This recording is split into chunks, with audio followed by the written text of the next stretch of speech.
So, ladies and gentlemen, welcome to The Grungeon. Today I have a lovely guest, Robby Howell, and we're going to be talking about all sorts of things from luck in TTRPGs, or tableless RPGs, as I'm sure you'll hear in a second, many worlds, magic, all sorts of wonderful things like that. But first, why is Robby here? Well, he's got a game out, coming out soon on Kickstarter. It's called Enclave, and it is a tableless, diceless system where players have to make pitches to their conduit or game master, if you're so inclined, who is responsible for assessing character traits, player commitment in roleplay and in-context character portrayal, and the quality of the pitch. Based on this, the conduit describes successes, failures, and progresses along the day's mission, taking note of characters' exertion to give stakes and develop new challenges. Robby, welcome. It is a pleasure to be here. Thank you much for the wonderful introduction. I really couldn't have asked for better.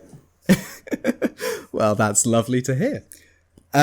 Starting out on a good note, as we've been unlucky with our recording so far, let's talk luck. Yeah, absolutely. We would be getting smashed with our pitches today, unfortunately. So is life. But luck is fairly central to Enclave. Having read the rules as presented so far, I understand that luck is really kind of a big thing, unlike certain other role-playing games that I've read. So, first off, what's the reason for putting luck at such a high emphasis in this? And I imagine it's something to do with the dice not being there. I think that the easiest way to explain it is to describe how luck works in storytelling. When you are enjoying a story of any kind, how much of that story is driven in some way by luck? I would argue that in most cases, a lot of it. Or you could even argue all of it, even to some degree.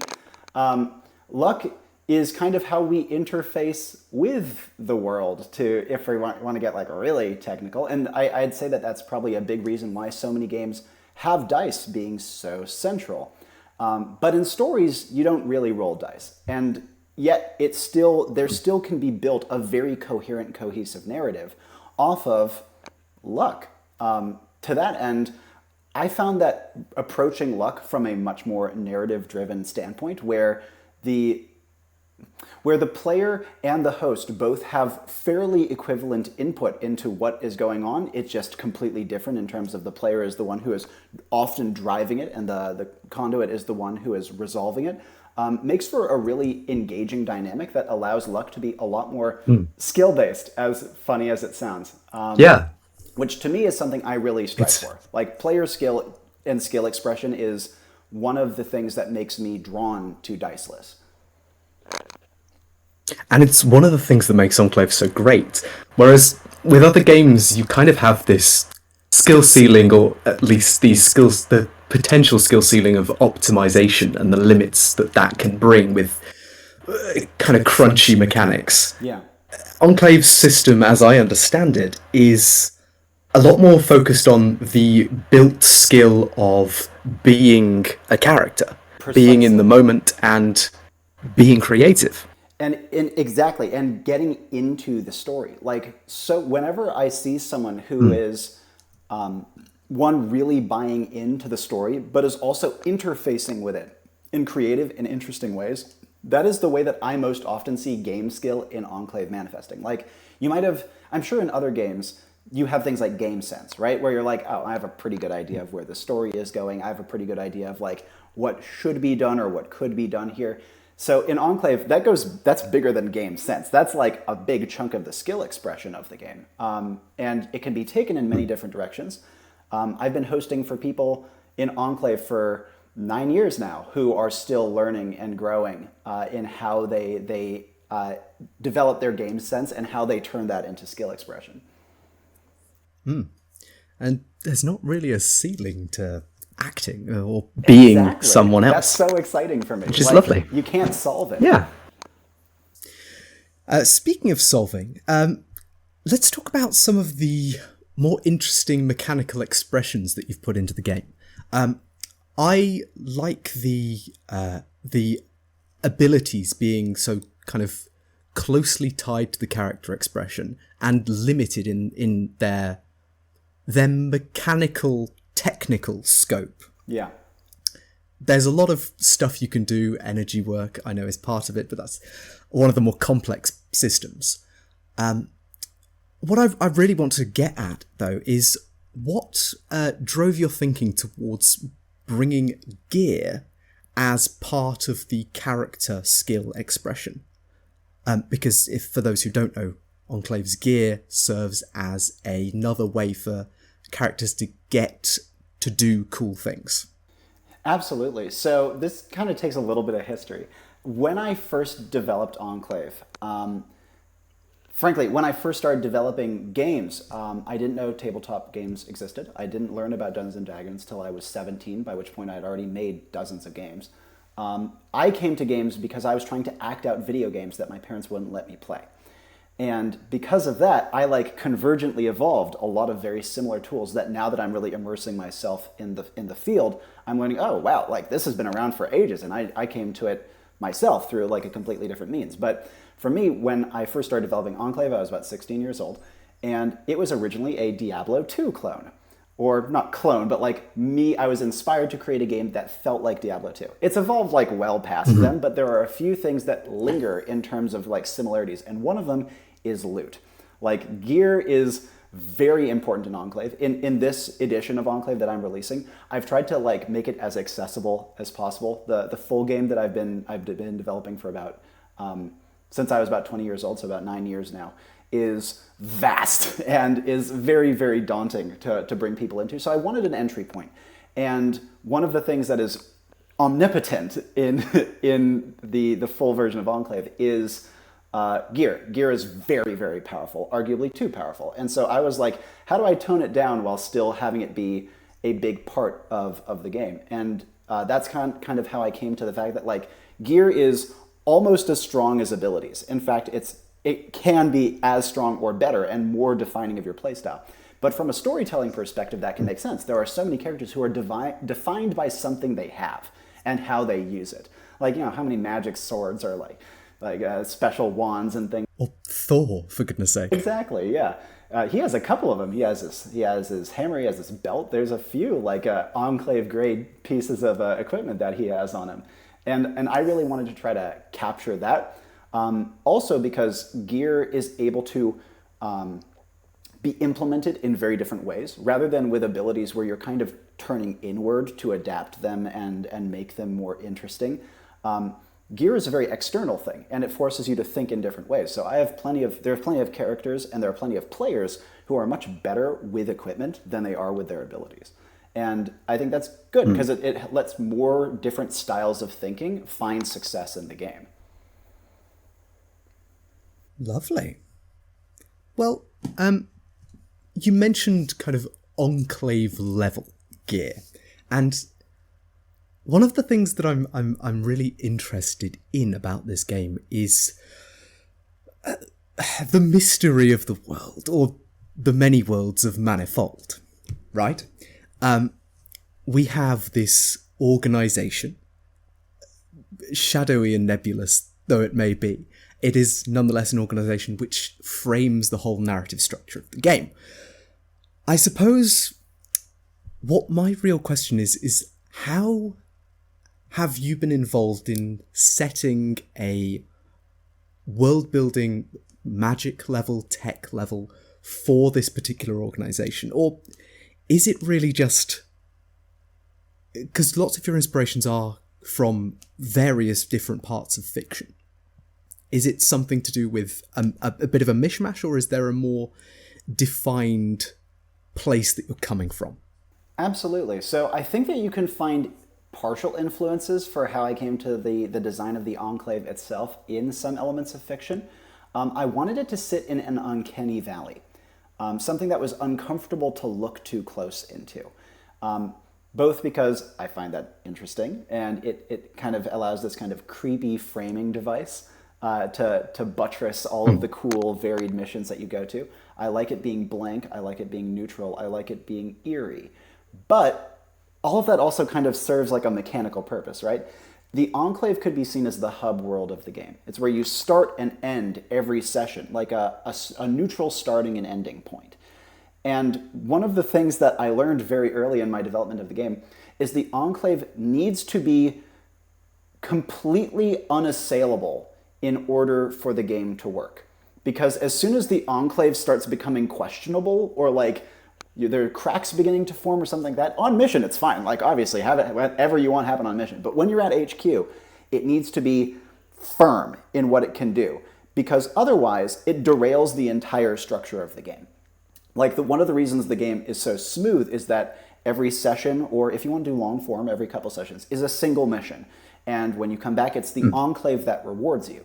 It's the Enclave that heals you. It's the Enclave that gets you out of whatever legal trouble you got into. And as soon as something like problems start to form with the base of that organization, it just screws up everything else and makes it a lot harder to justify certain things happening, as well as remove a lot of the consistency from the game. And Diceless, one of the big problems with Diceless is once you start kind of wading out into the weeds, it's you untether yourself from your baseline of consistency.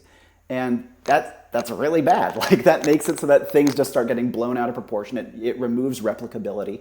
And players start feeling like they no longer, that things are no longer consistent and reasonable and fair. And those are all bad. But I don't know if there's an equivalent in more conventional dice-based games. And so in summary, having the Enclave be mysterious helps it be unassailable, and while it is unassailable, it allows the game to stay incredibly consistent. Especially because when you start a mission, like you're getting information about what's going on. As a host, as a conduit, you can easily say, oh yeah, the Enclave doesn't yet know this information. But as soon as the Enclave starts purposefully giving bad information, or gives bad information, and the players are operating off of that as like a thing that is true, that starts leading to serious problems as well, because then like you're losing the trust between the player and the conduit, and what is true and what isn't true starts getting kind of muddy. That being said, as a host, you need to be able to lie. You need to be able to tell mistruths, and so just say they don't know. Like the Enclave doesn't know the answer to this question, you'll have to find it out yourself. That's very, very valid, and it helps draw a line and a balance point between consistency and mystery. Sorry if that was very technical, interesting. I don't know if that was a useful answer. No. It's wonderful to get into the weeds of game design with people who've been doing it some time. So another kind of hacking through the jungle with a machete sort of question. I'm aware that you've personally developed quite a few classes for the game. Over 100 is a decent benchmark to say. Quite a few.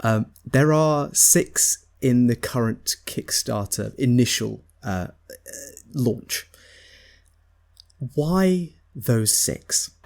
Oh, I love this. Okay, you've asked the best questions I've been asked on anything so far that I've done for this campaign. These are such good questions. Okay, first of all, I was trying to bring classes that each introduced one of the major elements of the game, or a couple of major elements of the game, that had a breadth of playstyle differences between each other, and were a blend of combat, non-combat, and in between.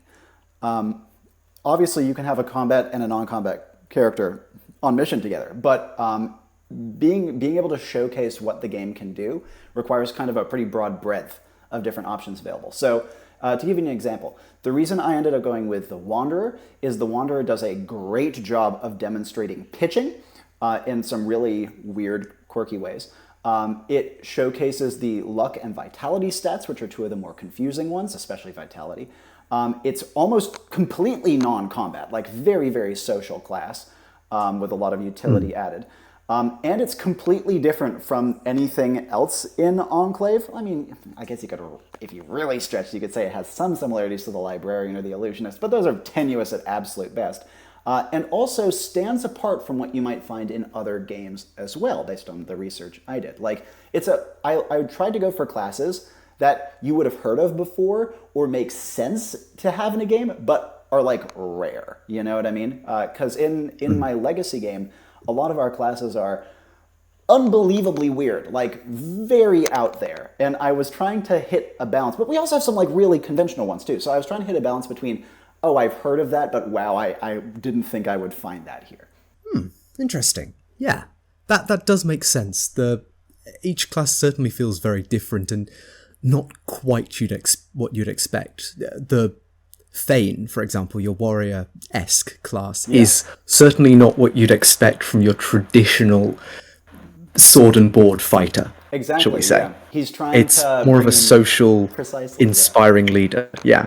And I thought that would be Okay, a really fun difference where you're like, oh yeah, I can imagine like a rallier of the townsfolk type character that has heavy armor. This is kind of that, but it also is, if I just want to say, I want to play a frontline tank, bam, you got it. But you're a frontline tank who also has all these interesting social implications. So trying to, again, draw that line between accessibility and intrigue. Lovely. Now, Enclave's the Kickstarter at time of recording is currently nearing a stretch goal to add a particular advancement system to the game.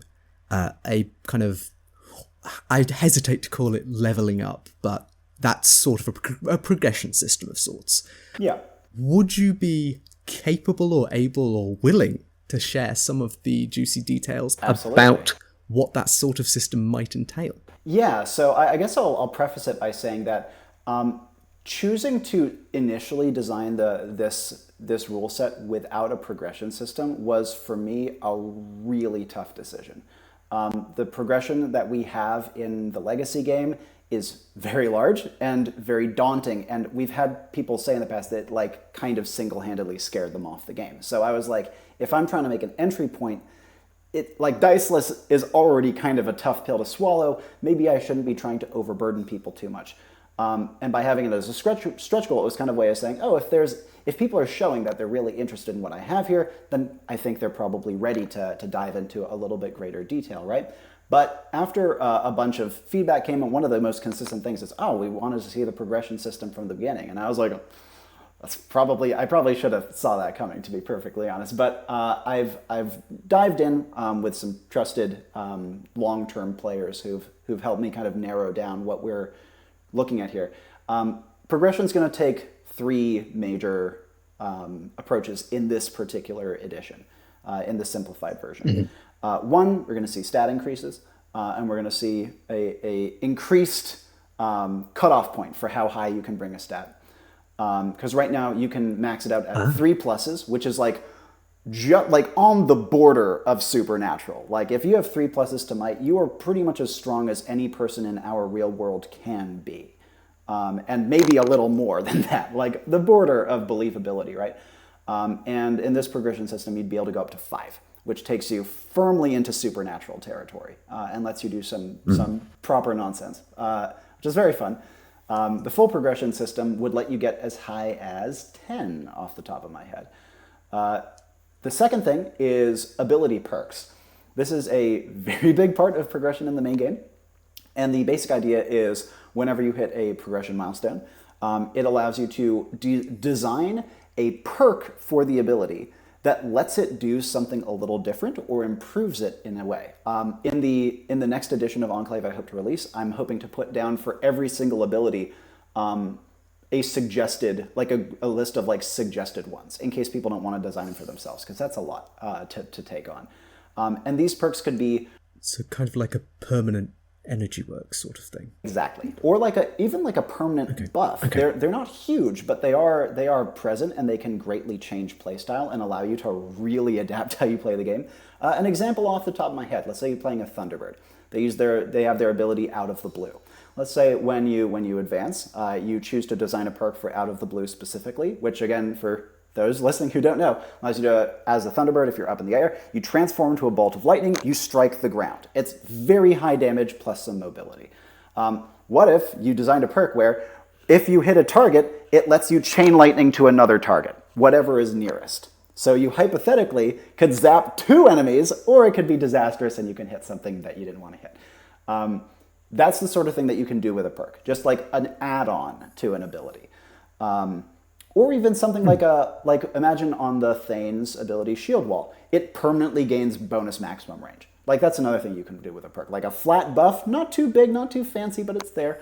Or like a change in function, like the Chain Lightning one I just described. So yeah, you have stats, you have abilities, and the last part of progression is more gear.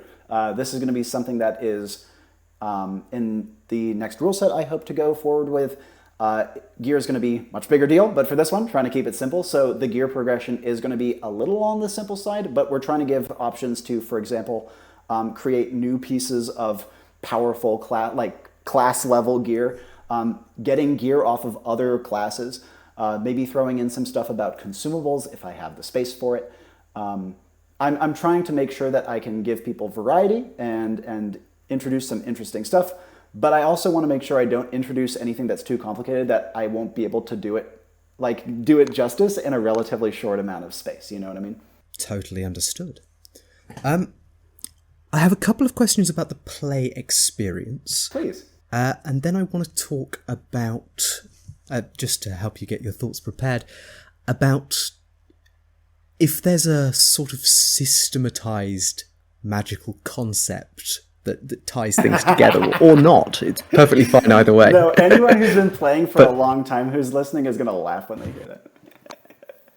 Okay, lovely. So I was reading through the other day and I was wondering about a few things.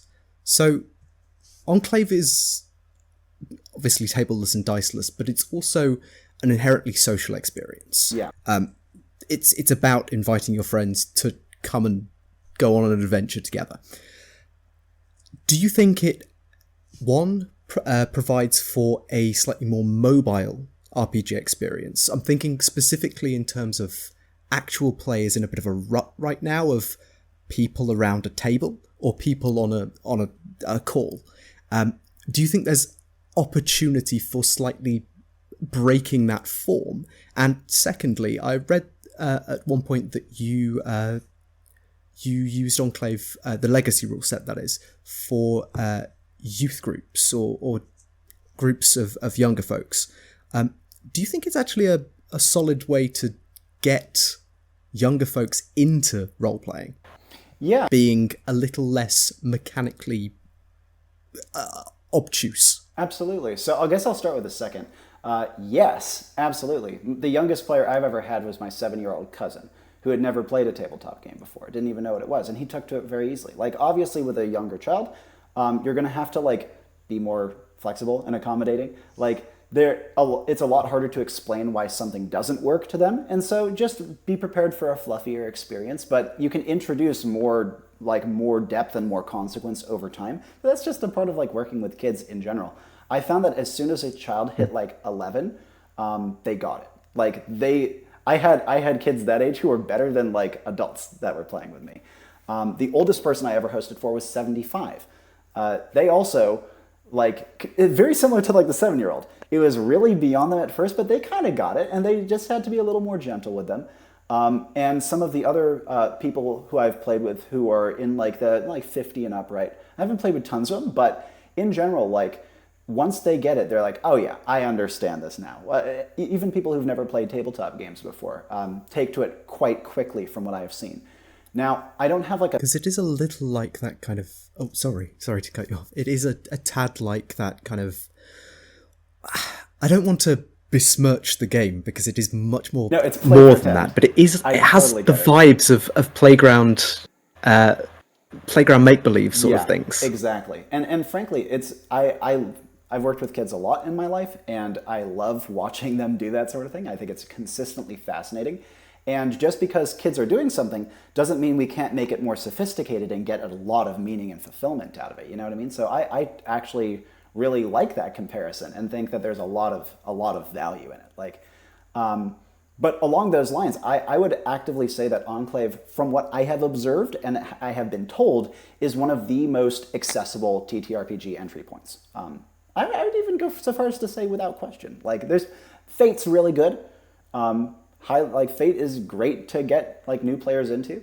But Enclave, I feel like you can achieve a more satisfying play experience in your first couple attempts, as if you're someone who has no tabletop background whatsoever. It does take like a relatively skilled host, but then again, I feel like Fate or something like that would also take at least a somewhat experienced host to onboard people in a really satisfying manner.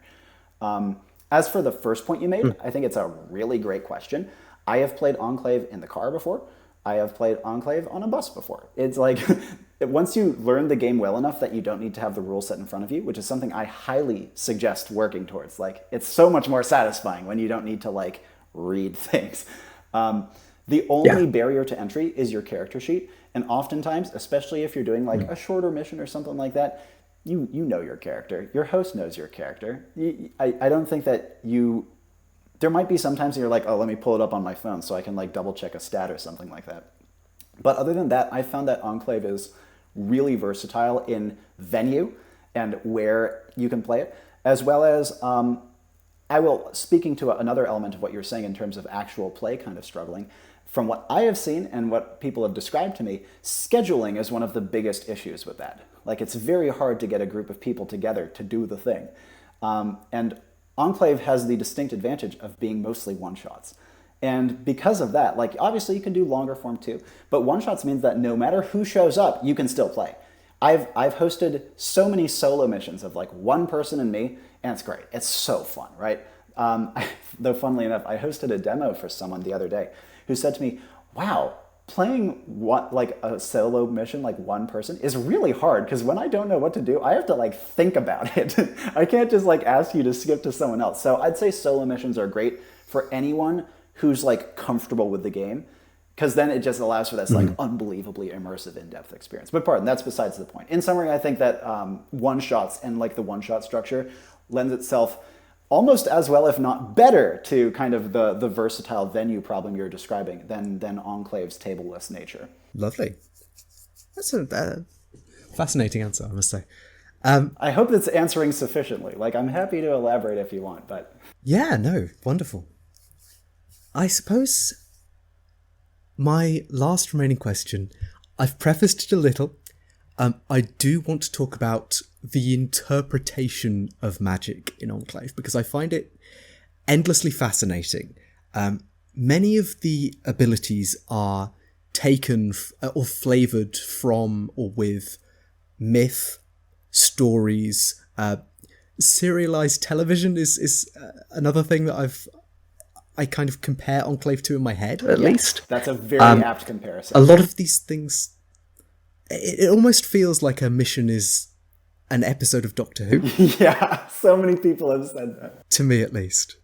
Okay, wonderful. I'm glad I'm not alone. We actually had a phrase, like an in-joke in our Legacy game where sometimes you design a mission that's like really like obtuse and you're dealing with all these like supernatural, esoteric stuff.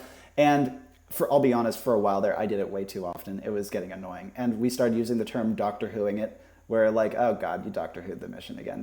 There's too esoteric, it's too out there, man. Ground it a little more. No shame on Doctor Who. It's kind of an apt comparison. Totally understood.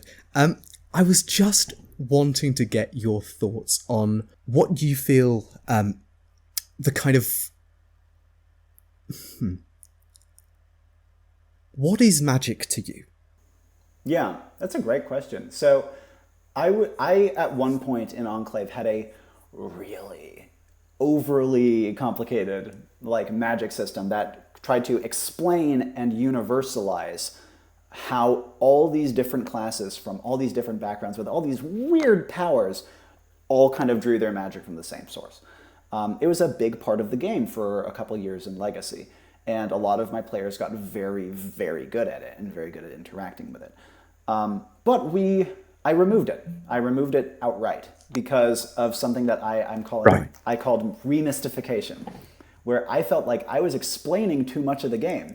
And the problem with explaining too much of the game is it means that if another person, another player, or another play group wants to do something different that still works within the rules, they can't. Or if they want to be like consistent, they can't. And that's bull. Like, honestly, Enclave tries so hard to be flexible and open and anything is possible, that making something like that consistent destroys a portion of the game in my eyes. I think that within the context of a mission, or even within the context of a character, or even a playgroup, you can come up with any sort of system that you want and have it make sense and say, that's what we're coming for. And I totally endorse that. Like I said, I did it for a while. But at the end of the day, I would say that where magic comes from in terms of Enclave, I guess you could kind of argue in terms of Beyond, is magic always comes from intention more than anything else. And where that intention is sourced from, be it the person who is casting the spell, or the god who has patronized them, or the weird confluence of fate and plotline or whatever have you that has bestowed upon them the powers they are exhibiting, maybe it's the intention could be from any of the above. But I think that having magic be something that is a choice, whether it's your choice or not, is one of the best ways of keeping it simple and coherent in a way that allows it to manifest in all sorts of different ways. If you want like a more esoteric answer, the way that we used to do it in Enclave was we had it attached to the soul. But at the end of the day, right, kind of the same thing. So I suppose, in essence, then, Enclave is a system all about intentionality. Yeah, it's intentionality absolutely. At the table, intentionality in how we use our abilities and resources, and it's the intention to collaboratively create something. Yeah, I think that's one of the best summaries anyone has ever given me. Like, I don't think I would have even put it in those terms myself before now, but when you say it that way, you're absolutely right. Like, I don't think there's a better way of putting it. Oh, well, I shall not. I shall rest on my laurels then. So, Robby, thank you for coming to join me. Thank you for taking the time to talk about some of these intriguing, interesting, and fascinating, sometimes world building, sometimes world creating, sometimes game building questions. Thank you for taking the time. Would you like to just say anything to get the people aware of, interested in, or where they should go to check your work out a little further? Thank you so much for having me. It's been a pleasure. You're a great interviewer, and those are some of the best questions I've been asked. Like, I love getting into depth like this. And for everyone watching, Enclave's out now on Kickstarter up until September 8th of 2023. It's a great game. I've been working on it for a very long time. It means a lot to me. And considering how well the campaign's been doing, you're going to see more of it. There's no way I'm not going to be coming out with another edition that adds more complexity and more options to the game. If you want to see more, we also have a YouTube channel and a Discord server that are completely open to the public, and we would love to have you involved in both of them. Thank you so much, Robby. Thank you.